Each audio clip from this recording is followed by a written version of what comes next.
If George was sitting there and I walked in the room, he wouldn't have any idea who I was.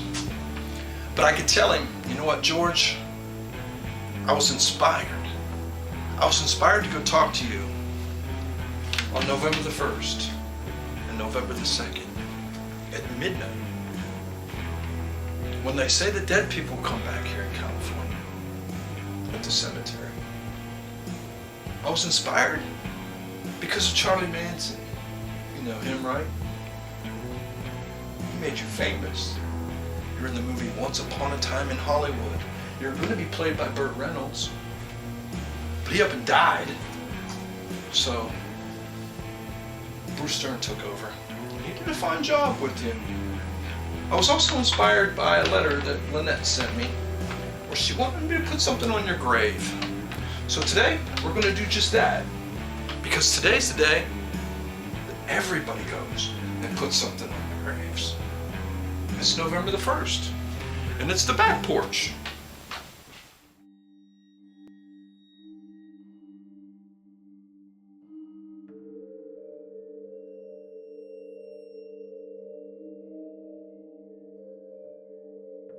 Squeaky? Yeah. She loves me. So suck on that.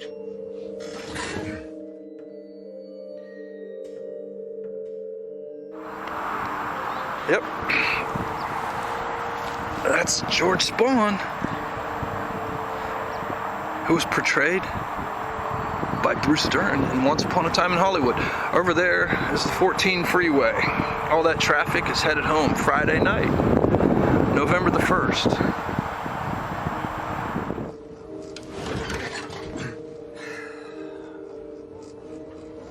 I don't know who you are,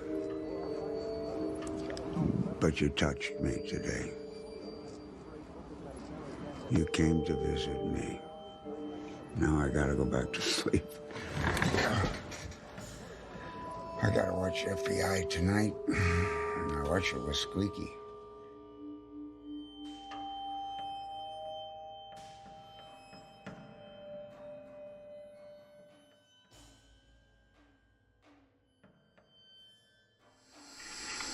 Hey, you still there? Yeah.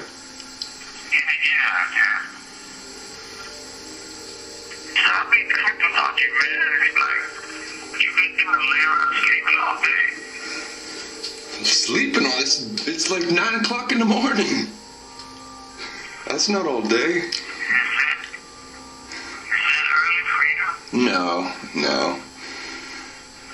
I don't lay around and sleep all day now.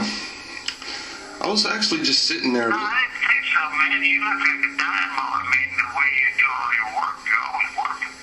Yeah, I don't do it. I got some letters that, people talk about you. They write me about you. You got a lot of good friends, man. They say you take them places. Yeah, I do. They show them a good time and they go to the ranch. You're always going to the ranch. You like the ranch. Yeah.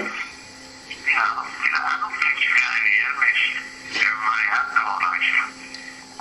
I started. I think that some of the people get upset with you because you get that sarcasm. The last time we met here on YouTube, we were talking about Lynette and her yard sale, remember? And the skull she supposedly decorated her house with. Today, we're taking inspiration from Lynette, and we're going decorating with skulls. And the letter she wrote me about wanting maybe to send something to put on George Spahn's grave. I'm also inspired by a conversation I had with Charlie. He reminded me one time from the past to take you along with me and to show you things. So that's just what we're going to do today. The permanent residents or the deceased people in my neighborhood, they have a party once a year, and it's called the Day of the Dead. And the lady is already out selling the flowers for the night of festivities when the dead come back. We're at the entrance of Eternal Valley Cemetery, and we're here to see and to talk to and about George Spahn. He now resides here. It's a beautiful place. It's really hard to believe back in 1956, they wanted to turn this spot into a garbage dump. And that's quite appropriate for our story too, because it was Charles Manson and his family on George Spahn's ranch, a place Manson referred to as his garbage dump, the dump that eventually made George Christian Spahn and Charles Mills Manson infamous. It was the 1990s and I was writing Lynette while she was in federal prison, and in one of her letters she wrote, "I may write something for you to put on George's grave, and I may not. I wish I'd been with him for a while before he died. He will always be with me, and vice versa. All that the news and the books and other people said about George, it just wasn't true." Well, she never sent me anything to put on his grave, so I used that letter, and I drew a picture of her and George on it. I've visited George's grave since the 1980s. He's a permanent resident in my neighborhood. Lynette was my inspiration to decorate the grave for the Day of the Dead using her letter, and Charles Manson was my inspiration in taking you along with me today on YouTube. So in reality, all of us, even you, we only know of each other because of Charles Manson. It's quiet here in the cemetery, the world around me moving in a constant hum of life, while I stand at the edge of George Spahn's grave, reflecting on his life. The wind stirs the fallen leaves, and I can almost hear the echoes of his past, long forgotten by most, but not by me. I remember him for reasons that may surprise you, because like many stories, his is full of irony, mystery, and in the end, a lesson about the curious twists of fate. George Spahn's life began on February the 11th in 1889 in the bustling streets of Philadelphia. But if you'd asked most people during this time, they'd have never thought him destined for anything remarkable. In fact, to the outside world, his life might have seemed like a series of missteps, one hard luck scenario after another.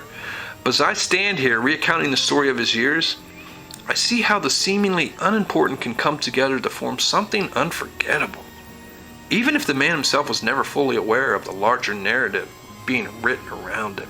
George's beginnings were steeped in hardship. His father, a laborer, died in an accident when George was only 2 years old, leaving his mother to raise him alone. She remarried, but the man that she married was a violent drunk, and George suffered under his cruelty. By 16, George dropped out of school to work, taking a job as a farmer, supplying the milkman, a steady but unremarkable profession. From there, he tried his hand at carpentry, but it too proved unsatisfying. Horses, though, horses became his passion, and with that, his entrepreneurial spirit began to emerge. By his 20s, George had accumulated a modest business, a small fleet of horse-drawn carts, and a knack for turning a profit. He even hired his stepfather, that cruel man, to work for him. George, however, did not let his past define him. Instead, he built a life of his own, purchasing 86 acres of farmland in Lansdale, Pennsylvania. There he raised cows and horses and even married a widow, Martha Virginia Greenholtz. Together they had a large family, 10 children. But the Great Depression, it would hit quite hard. And by the 1930s, Spahn found himself disillusioned with the dairy business. And now he's in search of a fresh start.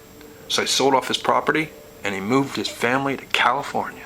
In California, Spahn reinvented himself. He abandoned the dairy business altogether and started offering props and horses to the movie business. The land he purchased in North Hollywood was far from glamorous, but became his new venture. He wasn't just another small-town businessman. He was carving out a place in the city on the rise, where dreams were born daily. And for a time, his dreams seemed to take root. His business grew, and he eventually bought a ranch on the outskirts of Los Angeles, now known as the infamous Spahn Ranch. In the mid-1940s is when the ranch had become a fixture of Hollywood's silent picture Western movie industry. It was a backdrop for a half-dozen films, with Iverson Movie Ranch and Corriganville both in close proximity. All of it became ideal for filming location for Westerns. As Spahn capitalized on this, he became friendly with many Hollywood legends, actors and directors, even stuntmen. He supplied horses, props, and location shoots. George Spahn, it seemed, had achieved a measure of success. Even if most of his hard work took place behind the scenes, he wasn't a star, but he was connected to the stars. Still, as the years went on, Spahn's life began to fray at the edges. His marriage ended in a separation. His ranch began to fall in despair. and the popularity of westerns, it waned. By the 1960s, Spahn's business was a shadow of what it once been. The studio productions that had once flooded his ranch for westerns now dried up, and the crumbling buildings seemed to reflect the decline of his fortunes. Then came Charles Manson. In 1968, when Spahn was nearly 80 years old, nearly blind, living in near isolation, Manson and his family show up at Spahn Ranch. Manson, a charismatic figure, had seen an opportunity in the isolated, decaying property. The agreement between Manson and Spahn was simple. In exchange for shelter, Manson's followers would help maintain the land.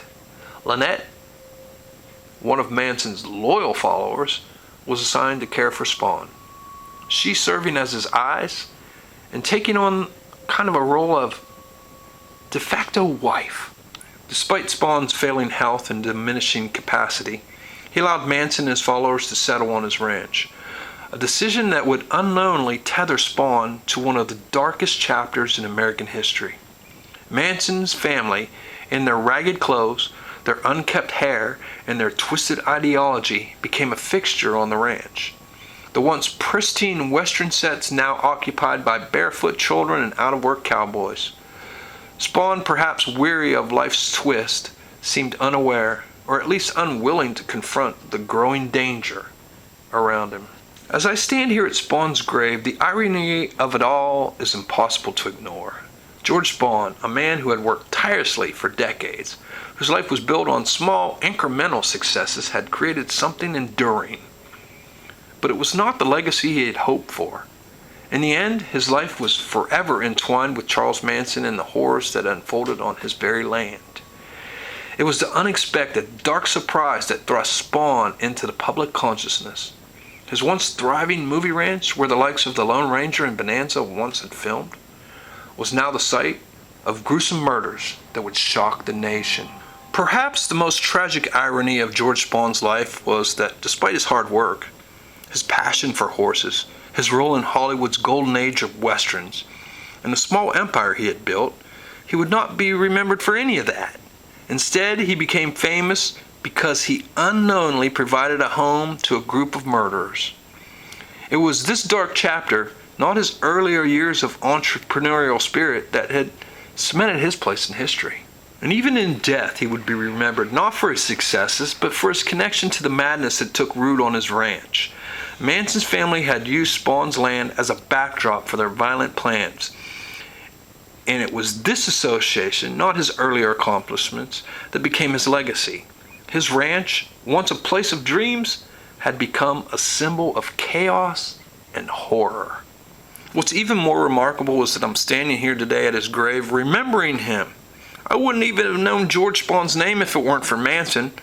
Most people would have forgotten him entirely, like the land he once worked so hard to maintain, buried beneath the weight of time and tragedy. Yet here I am, telling the story, remembering the man who might have otherwise been lost to history. The mystery of George Spahn is this: in the end, it's not hard work or careful planning that guarantees you'll be remembered.